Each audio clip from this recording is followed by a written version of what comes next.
The stars shined bright and cold in the black emptiness of space. Earth hung like a blue jewel against this darkness, with the moon keeping silent watch nearby. The year was 2157, and humans had spread beyond their first home. The moon held Luna, base where 10,000 people lived and worked. Some studied the stars, others mined the moon's resources. All of them believed they were safe. Commander Elaine Martinez stood at the viewing window of Luna Base North. Her dark hair was pulled back in a tight bun, and worry lines creased her forehead. She watched Earth rotate slowly in the distance, beautiful and peaceful. "Commander, you should see this," Lieutenant Daniel Hayes called from his station. His voice held an edge that made Martinez turn quickly. She crossed the room in 4 quick steps. "What is it, Lieutenant?" "Those strange energy readings I've been tracking for weeks, they're back and they're stronger." His fingers flew across the screen, bringing up charts and numbers that made Martinez's stomach tighten. "The Defense Council still thinks it's just equipment problems?" she asked. Hayes nodded. "Yes, ma'am, they won't listen." Martinez leaned closer to the screen. "Where are these readings coming from exactly?" "Edge of the solar system. Past Neptune." He looked up at her, his blue eyes serious. "Whatever it is, it's big. And it's moving toward us." Martinez straightened. "Keep monitoring. I want updates every 30 minutes. "Yes, ma'am." She returned to the window, but the beauty of Earth now seemed fragile.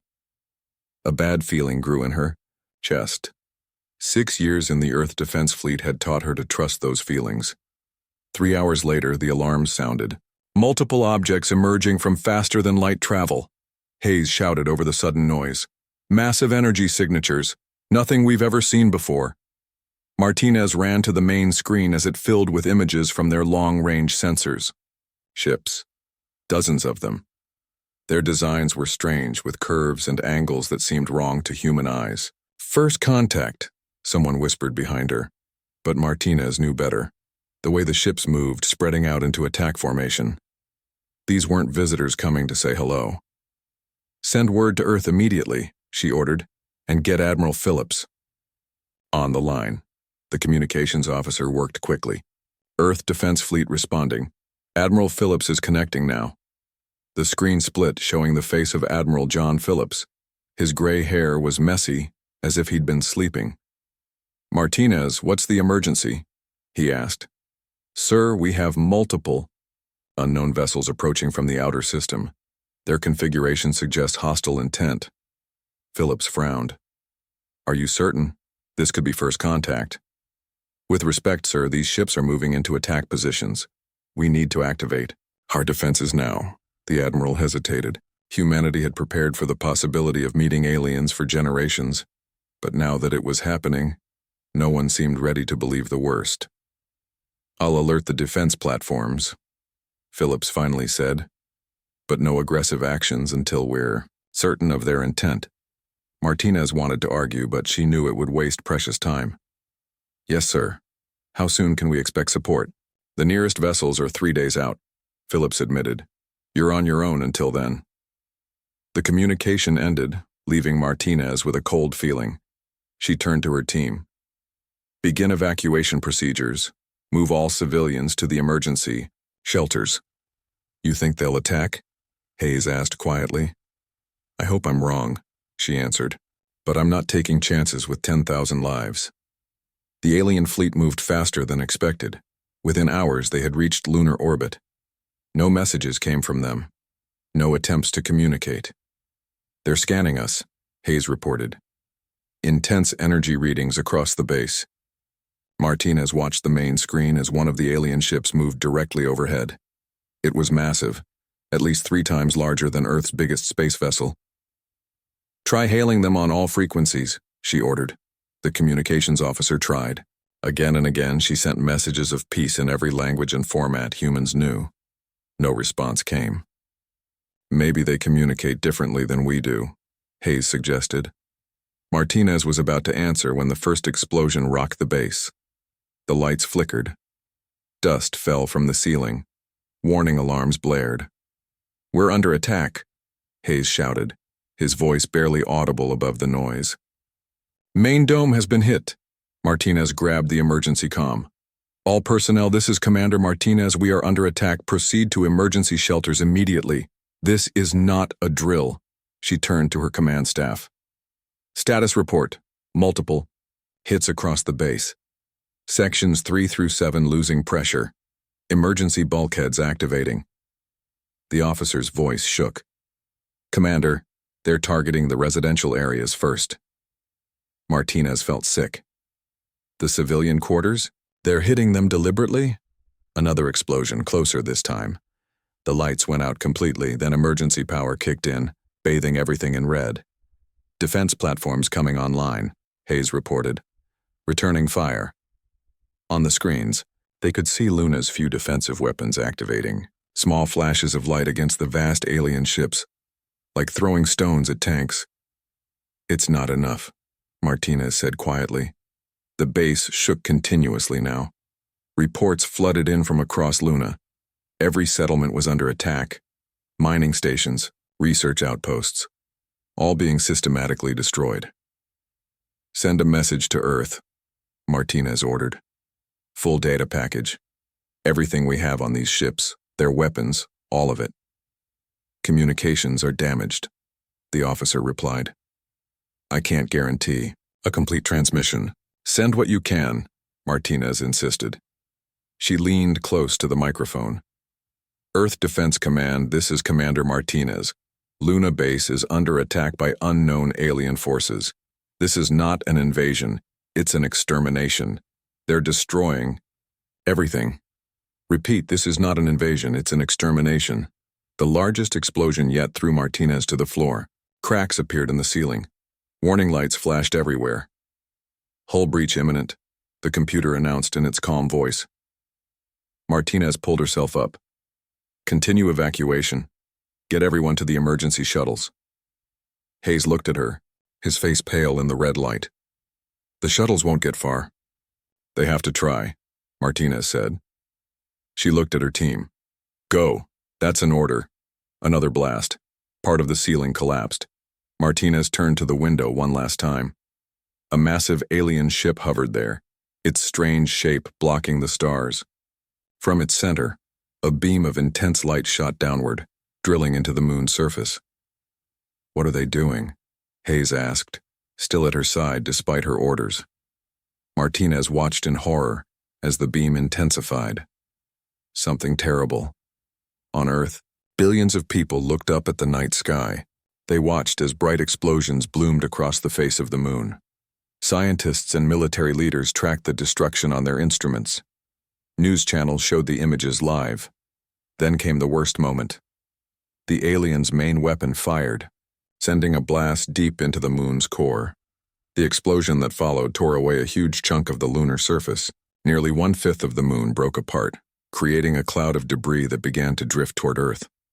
In the Oval Office, President Samantha Ward watched the destruction with tears in her eyes. When her advisors entered, she didn't look away from the screen. How many? She asked. 10,000 on Luna. Someone answered. All presumed lost. Ward finally turned to face them. Her expression hardened from grief to determination. Today, we have lost thousands of our brothers and sisters. On Luna, she said. But more than that, we have lost our innocence. We now know we are not alone in the universe and our neighbors are hostile. Humanity faces an existential threat. Our response will define our species for all of history to come. The weeks after the moon attack brought chaos to Earth. Large pieces of the moon fell through the atmosphere. They crashed into oceans and lands. Huge waves swept away coastal cities. Millions died in the first days alone. Dr. Catherine Rodriguez stood before the emergency meeting of world leaders. Her face showed the strain of 3 weeks without proper sleep. As head of Earth's Physics Coalition, she had been working non-stop to understand what the partial destruction of the moon meant for Earth. The news is not good, she said, her voice steady despite her exhaustion. The moon has lost almost 20% of its mass. Its orbit has changed. This affects Earth in ways we are only beginning to understand. She touched a control, and a hologram appeared above the table. It showed Earth with its damaged moon. Tides are already changing dramatically. Coastal flooding will continue. Weather patterns are shifting. Even Earth's rotation is affected. She paused, letting the information sink in. Our planet is becoming increasingly uninhabitable. Not immediately, but over the next century, conditions will worsen. President Ward leaned forward. What can we do to fix it? Dr. Rodriguez shook her head slowly. With our current technology? Nothing. We cannot repair the moon. We cannot restore what was lost. Silence filled the room. The leaders of Earth faced a truth they had never imagined. Their home planet was dying and they could not save it. The door opened and a military officer entered. Madam President, the USS Defiant has returned. Everyone turned. The USS Defiant was one of Earth's few military ships that had been away from Luna during the attack. It had been reported missing. Bring them in, President Ward ordered. Captain Alexander Cole entered the room. His uniform was wrinkled, his face tired but determined. He carried a data pad. Captain Cole reporting, Madam President. He nodded to the assembled leaders. We survived by hiding in Mars's shadow when the aliens attacked. From there, we watched what happened. We're glad you made it back, President Ward said. What do you have to report? Captain Cole placed his data pad on the table. It projected images of the alien ships. We captured detailed scans of their vessels, weapons, and movements. He touched the pad and the image changed to show Jupiter and its moons. They didn't leave after destroying Luna. They set up a base on Europa. Murmurs filled the room. Are you certain? Asked the Chinese president. Yes, sir. We tracked them. They're building something there. Captain Cole's expression hardened. This wasn't just an attack, it's the first step in a war. A war of extinction, President Ward said quietly. They want us gone. The meeting continued for hours. Military leaders reported on Earth's defenses. Scientists shared what they knew about the alien technology. The news was grim. Earth's weapons were far behind what the aliens had shown. Their ships were faster, their weapons more powerful. After the main meeting ended, a smaller group gathered in a secure room beneath the HFY building. Only 12 people were allowed inside. This is Project Inferno, President Ward said, looking at the faces around her. What we discuss here does not leave this room. She nodded to a man sitting quietly in the corner. Dr. Ryan Peters. Before the attack, his research was considered too dangerous, too unethical. Now it may be our only hope. Dr. Peters stood. He was younger than most people expected, barely 40. His eyes showed the intensity of a man driven by a single purpose. My team has been developing weapons using fusion manipulation, he explained. The technology was deemed too destructive, too unpredictable. Funding was cut. He smiled without humor. We continued anyway. He showed them designs for weapons unlike anything they had seen before. Based on Captain Cole's data, I believe we can adapt these designs to be effective against the alien ships. Dr. Peters looked at each person in turn. They think they've crushed us. They think we're primitive, that we'll cower and wait for the killing blow. But they don't understand what humans do when backed into a corner. Meanwhile, in cities and towns across Earth, people tried to rebuild. The lunar debris had stopped falling, but the damage was enormous. Coastlines had changed. Islands had disappeared. Millions were homeless, moving inland to escape the unpredictable new tides. Lisa Chen helped distribute food at a shelter in what remained of San Francisco. Once a successful software engineer, she now worked alongside others who had lost everything. The shelter had been a sports arena before the disaster. Now it housed 5,000 people. She handed a meal to an old man. Here you go, Mr. Garcia. He took the food with shaking hands. Thank you, dear. Any news today? Lisa had volunteered to manage the information board, posting updates about rescue efforts and government announcements. They're still looking for survivors in Oakland, and they've established a new water treatment facility to help with supplies. She didn't mention the other news, the strange lights people had seen in the sky, the rumors of something being built in orbit, the military vehicles moving through the streets at night. That evening, as Lisa walked back to her small tent, she saw a crowd gathered around a public screen. President Ward was speaking. Lisa stopped to listen. "They came to our home and tried to destroy us," the president said, her voice firm and clear. "They didn't bother to communicate, to negotiate, or even to demand surrender. They simply tried to exterminate us like pests.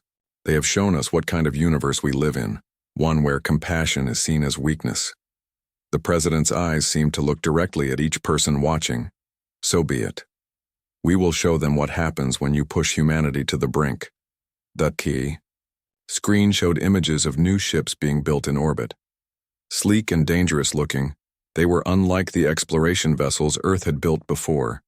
These were warships. "Every person has a role to play in what comes next," President Ward continued. "Some will fight, some will build, some will heal. But all of us stand together now. Humanity united against a threat to our very existence." Lisa felt something stir inside her. Fear, yes, but something else too. Determination. Resolve. She had lost her home, her possessions, her old life, but she was still here, still human, still alive. That night, Lisa signed up for the Earth Defense Force Engineering Corps. Her skills could be useful. Her anger could be focused. She was not alone.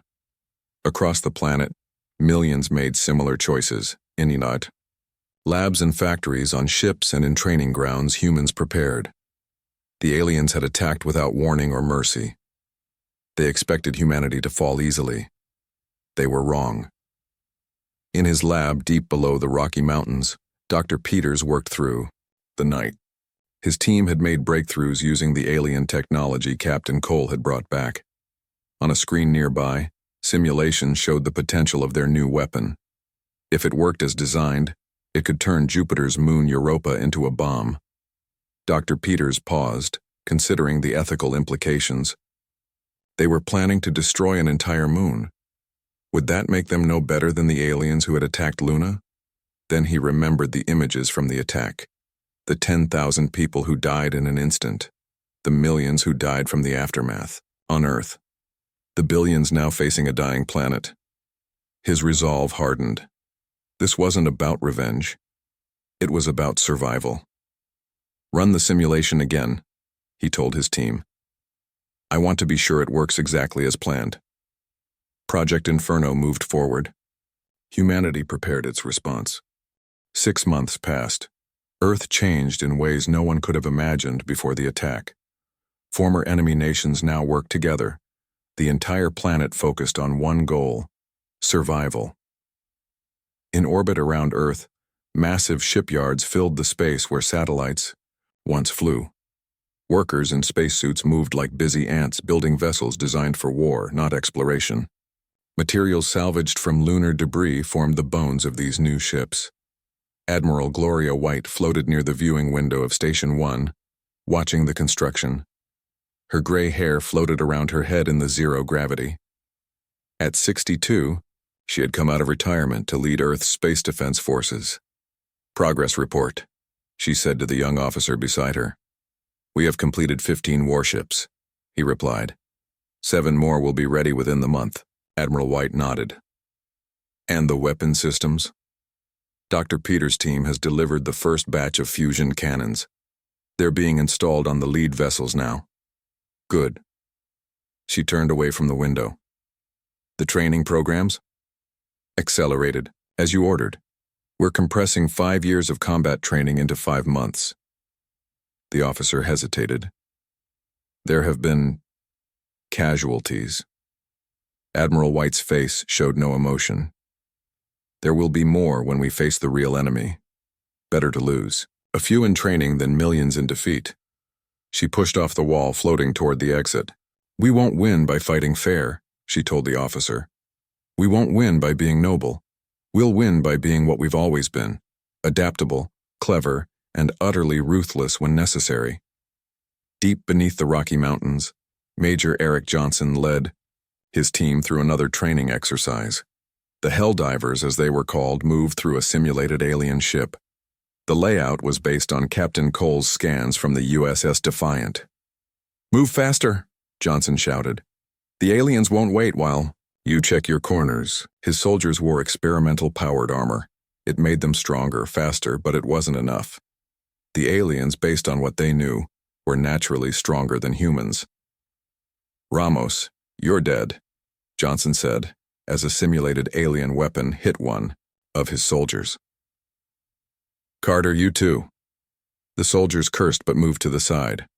The remaining team members continued through the course.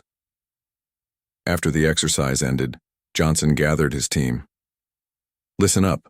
We know they're physically stronger. We know their tech is more advanced. But they've never faced humans before. They don't know what we're capable of when we have nothing left to lose. He pointed to a screen showing the alien ship designs. They think they're apex predators who found easy prey. We're going to show them they're wrong. The soldiers nodded. Many had lost family in the aftermath of the lunar attack. All had volunteered for this dangerous mission. They knew the odds were against them, but they would fight anyway. It was what humans did. In his laboratory, Dr. Ryan Peters worked with Dr. Catherine Rodriguez. Their teams had combined efforts to create the most important piece of Project Inferno, the Prometheus device. The simulations are complete, Dr. Rodriguez said, reviewing data on her screen. It works in theory. Dr. Peters looked at the device on the table between them. It was smaller than he had expected. Just over a meter long, it resembled a silver torpedo. This can really create a cascading reaction in a stellar body? He asked. Yes. It will drill to the core, then initiate a chain reaction that will essentially turn Europa into a bomb. Dr. Rodriguez looked up from her screen. The ethical implications are significant. We've been over this, Dr. Peters replied. They started this war. They tried to exterminate us without even attempting communication. Ethics became a luxury we cannot afford the moment they attacked. Dr. Rodriguez nodded slowly. I know. I just want to be sure we remember what we're sacrificing to survive. In Washington, D.C., President Ward met with her top advisors. The room was secure, deep underground. Maps and holographic displays showed Earth's defenses and the alien presence at Europa. Project Inferno is ready to move to its final stage, Admiral White reported. The fleet will be prepared to depart in 3 weeks. The president looked at each person around the table. I want to be absolutely clear about what we're planning. This isn't a negotiation mission. It isn't about establishing peaceful contact. No, Madam President, Admiral White agreed. This is about sending a message, a clear, unmistakable message to any species that might consider Earth a target in the future. President Ward stood and walked to the main display. It showed Jupiter and its moons with Europa highlighted. The Zilarians, as we've named them, came here thinking they were apex predators who found easy prey. We're going to show them that they've actually awoken something far worse, a species that has spent its entire history perfecting the art of war against itself. Now we'll turn that expertise outward. She turned back to face her advisors. I authorize the final stage of Project Inferno. Admiral White, you have command of the operation. The Admiral nodded. Thank you, Madam President. We won't let Earth down. As preparations for the attack continued, ordinary people across Earth watched and waited. News about the fleet was carefully controlled, but everyone knew something big was happening. In a classroom in what remained of Chicago, a teacher named Ben Foster taught his students about space. The children, many of them orphans after the lunar debris impacts, listened with serious expressions. The universe is bigger than we ever imagined, Foster told them, and now we know we're not alone. A small boy raised his hand. Are the aliens going to come here next? Foster looked at the child's worried face. How could he answer that honestly? Our ships are going to make sure they don't, he said finally.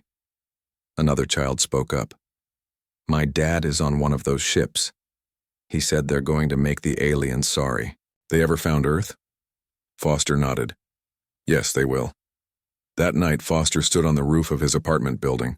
Like many people, he often looked up at the damaged moon. Its shape had changed forever, a constant reminder of what had happened and what might still come. He saw a flash of light cross the sky. then another. The Earth fleet was departing, moving out from behind the visual screens that had hidden the launch preparations. Dozens of ships heading toward Jupiter and the alien base on Europa. Foster wasn't religious, but he found himself whispering a prayer anyway. Good luck. Come back safe. Aboard the flagship Retribution, Captain Olivia Wright studied the mission plans one last time. Her ship carried the Prometheus device. Her crew would be responsible for planting it deep within Europa's ice crust. Captain, all systems are go, her first officer reported. The fleet is assembled and ready for the jump to Jupiter space. Captain Wright nodded. She touched the small photograph taped to her console. It showed her family standing on a beach in Florida, a beach that no longer existed after the lunar debris impacts. Her parents and younger brother had been there when the tsunamis hit. For Earth? She said quietly. Ma'am? Her first officer asked. Nothing. She straightened in her chair. Signal the fleet. Operation Inferno is now active. The Earth ships accelerated, then disappeared into the darkness of space, heading toward Jupiter, toward the enemy, toward humanity's first interstellar war. On Earth, billions watched and waited, hoping that their response to the lunar attack would be enough to ensure humanity's survival. The Earth fleet appeared near Jupiter after a week of travel. They used the giant planet's strong radiation belts to hide their approach. 27 warships, everything humanity could build in 6 months, moved into position. Their target, the alien base on Europa. Admiral White stood on the bridge of her flagship, the Avenger. Her face showed no fear, only cold determination. The main screen showed Europa, its icy surface gleaming in the distant sunlight. Scans revealed the alien, structures built there since the lunar attack. All ships report ready, her communications officer said. White nodded. Begin Phase 1. On her command, 5 unmanned vessels moved forward. These ships were decoys, designed to draw the aliens' fire and reveal their defense systems. Missiles away, the weapons officer reported. The Earth vessels launched their first attack. Special missiles designed by Dr. Peters' team burrowed deep into Europa's ice crust before detonating. The explosions created massive cracks across the moon's surface. On the tactical display, White watched as the alien base responded. Energy weapons powered up. The decoy ships were instantly targeted. 3 decoys destroyed. The tactical officer reported. Data received, we have their firing patterns. White smiled grimly. Just as we planned. Now for Phase 2. Major Johnson and his Helldivers prepared in the launch bay of their carrier ship. 50 soldiers in powered armor checked their weapons one last time. Remember your training, Johnson told them. We go in fast and hard. Hit life support first, weapons second, engines third. Make them fight for every inch of their own ships. The soldiers nodded. Many said quiet prayers. Others checked pictures of loved ones stored in their helmet displays. Launch in 30 seconds, a voice announced over the speakers. Johnson faced his team. These aliens think they can wipe us out without a fight. Today we prove them wrong. The launch bay doors opened to the darkness of space. Small, stealth dropships waited, their black surfaces absorbing light rather than reflecting. It for Earth, Johnson shouted. For Earth! His soldiers echoed. They boarded the dropships and launched toward the alien vessels that were now rising from Europa's surface. The main battle began in earnest. Earth ships fired their newly developed fusion cannons. The alien vessels responded with their energy weapons. Space itself seemed to burn with the exchange. We've lost the Jefferson and the Sakura, reported the communications officer on the Avenger. Admiral White's expression didn't change. Continue the attack. Draw them away from Europa's surface. The Earth fleet fought with a desperate fury. Though outmatched in technology, the human vessels pressed forward relentlessly. The battle plan didn't call for victory through superior firepower. It relied on something else entirely, humanity's willingness to sacrifice. Major Johnson's dropship, attached to the hull of one of the larger alien vessels. Cutting tools burned through the outer shell, creating an entry point. Johnson led his team inside. The interior of the alien ship was strange, with curved corridors and odd lighting. The air was breathable but had a sharp smell that made their eyes water. They encountered the first aliens within minutes. The creatures were tall, with 4 arms and scaly skin that reflected the light. They carried weapons that fired energy pulses. "Take them down," Johnson ordered. The Helldivers opened fire. Their weapons, designed based on the scans from Captain Cole's ship, proved effective. 3 aliens fell. "Move forward," Johnson commanded. "Find the central systems." Across the battlefield, similar scenes played out as Helldiver teams infiltrated multiple alien vessels. Their mission wasn't to capture the ships, but to cause maximum damage from within. Captain Olivia Wright's ship, the Retribution, took advantage of the chaos. While the main battle raged above Europa, her vessel approached the moon's surface. "We have a clear path to the target zone," her navigation officer reported. Wright nodded. "Take us in, slow and steady." The Retribution descended toward one of the large fissures created by the initial missile strikes. The ship's sensors probed the depths, looking for the perfect placement spot for the Prometheus device. "Captain, we're picking up alien vessels approaching from the south," the tactical officer warned. "How long until they reach us?" Wright asked. 3 minutes, maybe 4. Wright made a quick decision. "Continue the approach. We need to place the device. Prepare defensive measures." The Retribution reached the target area. Mechanical arms extended from the ship's underside, carefully positioning the Prometheus device in the deepest part of the fissure. "Device placement complete," the engineer reported. "Initiating activation sequence." Wright watched the countdown begin on her screen. The Prometheus device would need 10 minutes to drill to Europa's core and begin the chain reaction.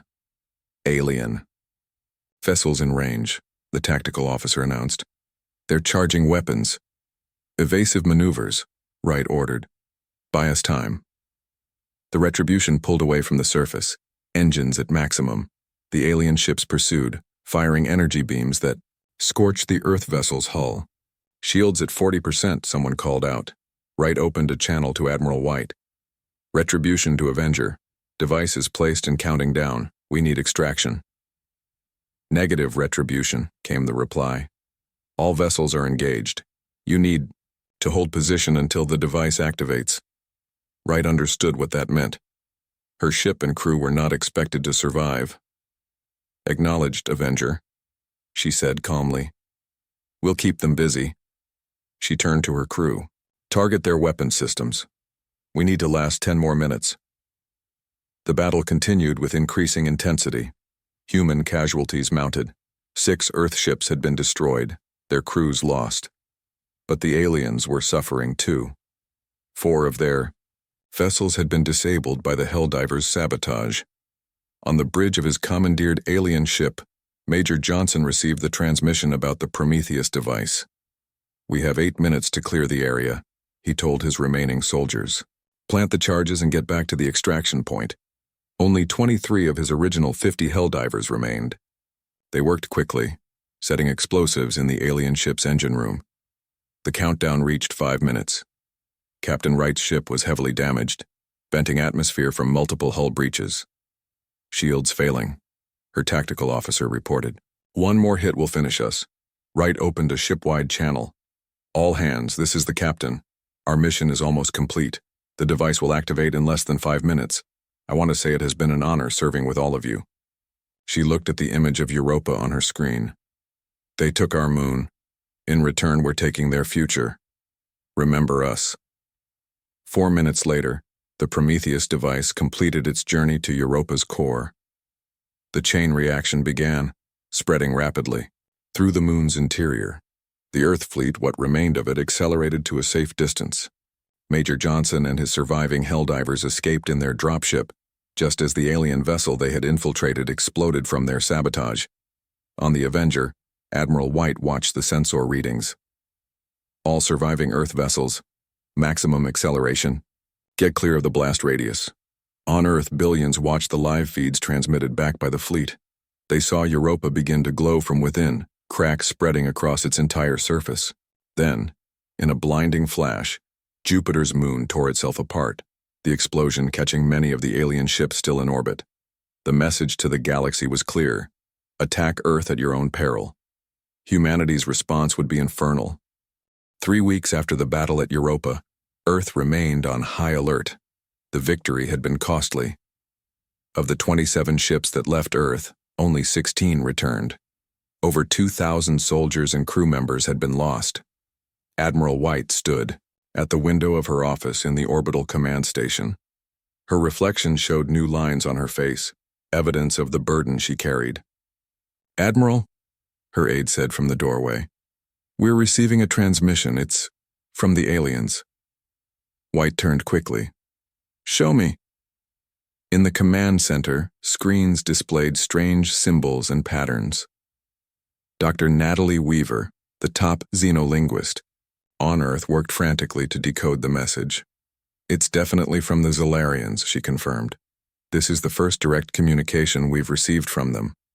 President Ward joined them via secure video link. "Can you translate it, Doctor?" Weaver nodded slowly. "I've been studying the patterns we intercepted during the battle.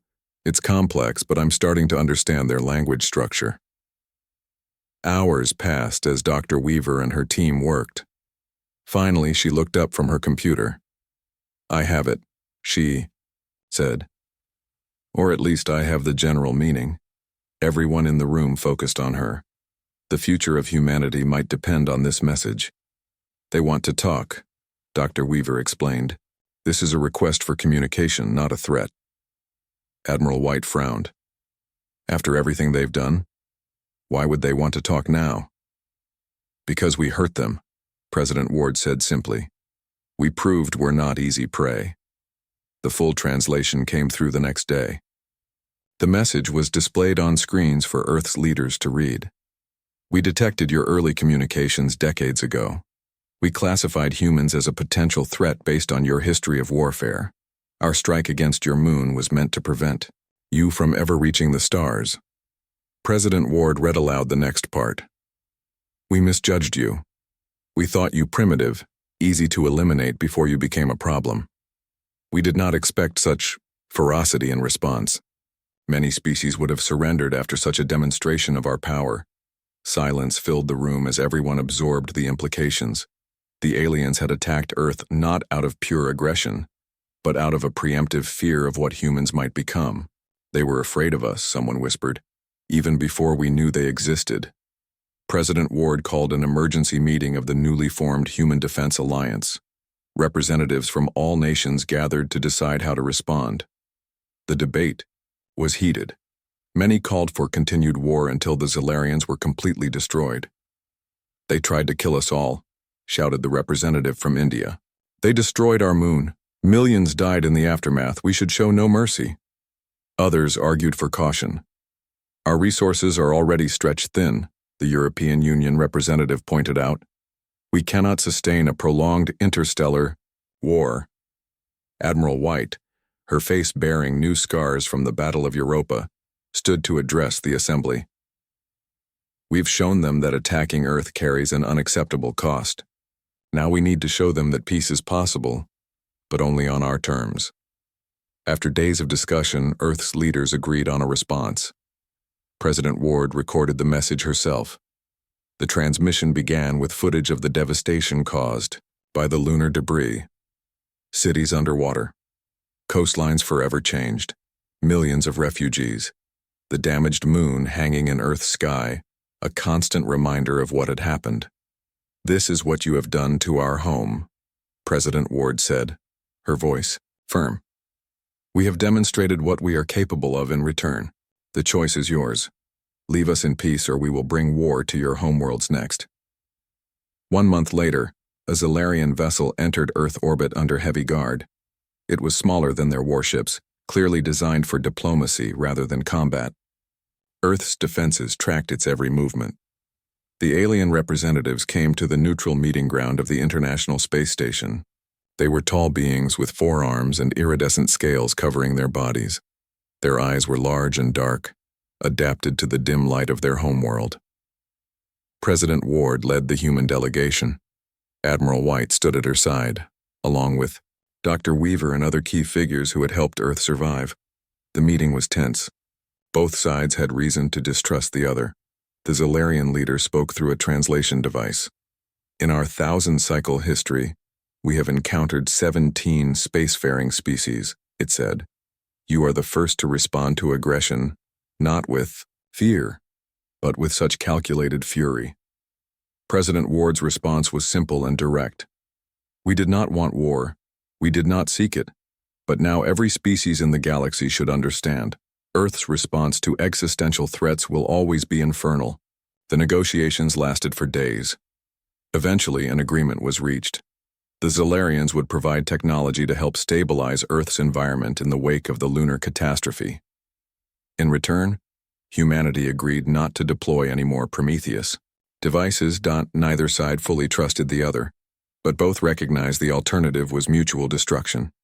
As the years passed, Earth rebuilt. New cities rose. Advanced technology, some of it adapted from Zilarian designs, helped address the environmental changes caused by the damaged moon. Defensive installations spread throughout the solar system. Human ships ventured farther into space. Always alert, always prepared. 5 years after the Europa battle, 10-year-old Marie Garcia stood on a beach with her grandfather. They watched the strange new tides, affected by the moon's altered shape. Grandpa, will the aliens come back? Marie asked. The old man looked up at the damaged moon, visible even in daylight. I don't think so, little one. They learned their lesson. My teacher said other aliens have contacted us now. Good ones, he nodded. That's true. Not all aliens are like the Zilarians. Some want to trade, to learn from us. Because they're afraid of us? The old man considered this. They respect us. There's a difference. The story of what happened at Europa has spread. Other species call it Earth Fury, when someone fights back so hard that no one dares attack them again.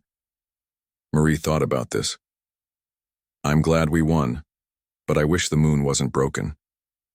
Me too. He put his arm around her shoulders. But we survived.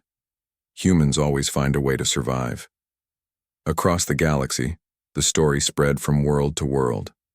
The species that destroyed part of a planet's moon, the response that destroyed an entire moon. Both acts terrible, both sending the same message. We will do whatever it takes to survive. When new alien ships approached Earth in later years, they came slowly, broadcasting peaceful intentions from a respectful distance. Humanity took its place among the stars not as conquerors, not as victims, but as equals who had proven themselves. The broken moon remained in Earth's sky, a reminder of both vulnerability and strength, of what had been lost and what had been gained. A warning to any who might threaten humanity in the future: Earth's response will be infernal.